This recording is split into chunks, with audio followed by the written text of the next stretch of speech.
Out of all the machines created in the human history, bicycle is claimed to be the most efficient.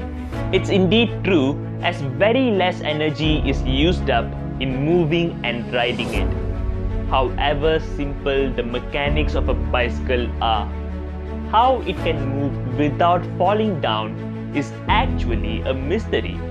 While Google made a prank out of it, self-driving bicycles have already been invented.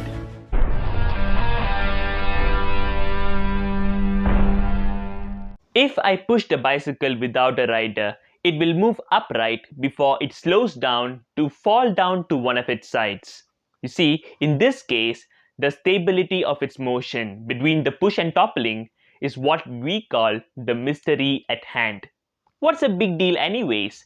Anyone with a basic knowledge of Newton's laws can actually develop an explanation to it. It's related to the idea of inertia. An object at motion will remain at the motion unless it is acted upon by an external force. When the bicycle was pushed, it was set for a new motion from rest. So, the rest is simple. The driving force on the bicycle decreases due to the opposing frictional force caused by the contact with the track.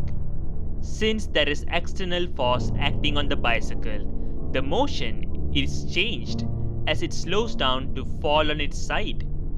Despite how logical and fitting it sounds, we have all been misled as our explanation is not even close to solving the mystery.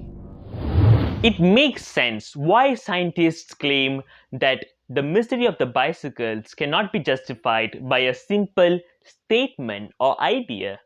How we tend to keep at motion is not the matter at stake, but how we are able to remain stable throughout the motion. Just think about it. A straight movement can be a straight course even though the bicycle lies on its side. So, stability, on the other hand, is actually why we are able to maintain our position, the sitting position, while there are so many possibilities in which we can just fly off from our position so easily if we are not stable enough. So far, to justify this, we have only two theories. One is the gyroscopic effect, and the other is the caster theory. The ideas are not as fancy as the names. The gyroscopic effect involves the spinning wheel of the bicycle that was said to provide its stability. To test this theory, the front wheel of a bicycle was dismantled while the back wheel was set into motion. As expected, the bicycle stood upright, and that seemed to be the right justification. But there were mixed perceptions about this idea. David Johns built a bicycle in such a way that the spinning directions of the front and back wheels were opposing each other. Even then, the bicycle moved upright. So, it was more than enough to deny the gyroscopic effect as the ultimate reason to the stability of moving bicycles. You see, the effect was caused by the rotating wheels. Since we modified the back and front wheels, they counteracted, causing zero gyroscopic effect logically. So there was room for a new theory.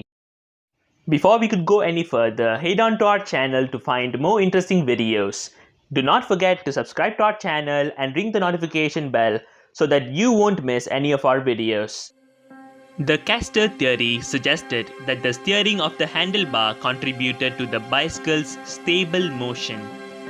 Like how the rollers of a shopping cart realign themselves according to the direction we are pushing the cart.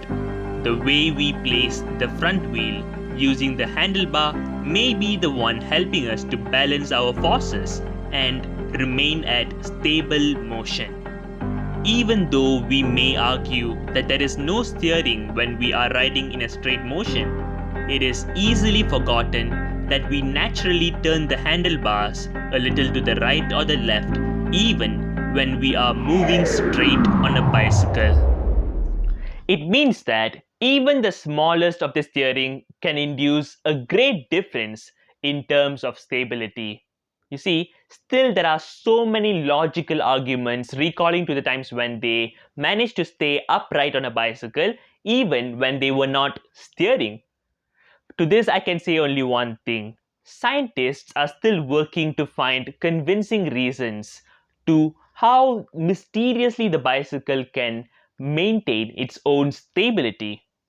The more fascinating thing is that in the midst of all this, we have also invented self-driving bicycles. Self-driving bicycles are fit with motors and connected sensors through the fixed cameras.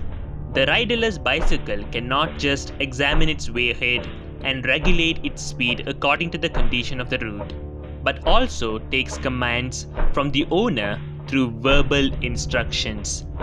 There have been viral videos that were showing a bicycle accompanying its rider without the person even touching it. The mechanism of these self-driving bicycles can also turn the handlebars, which means the bicycle is capable of carrying its occupant with no pedaling force. Maybe this sounds so good to you, but I don't really get the point of self-driving bicycles. I mean, why do you need a bicycle if you don't want to ride it? And isn't it a bad idea to make a machine less efficient and call it an advancement now that we know these self-driving bicycles are going to need an external power source? This time, we need your help. Give us the answers in the comment section below. That's all for now, folks. Till our next video, stay tuned with Quantum Vimana.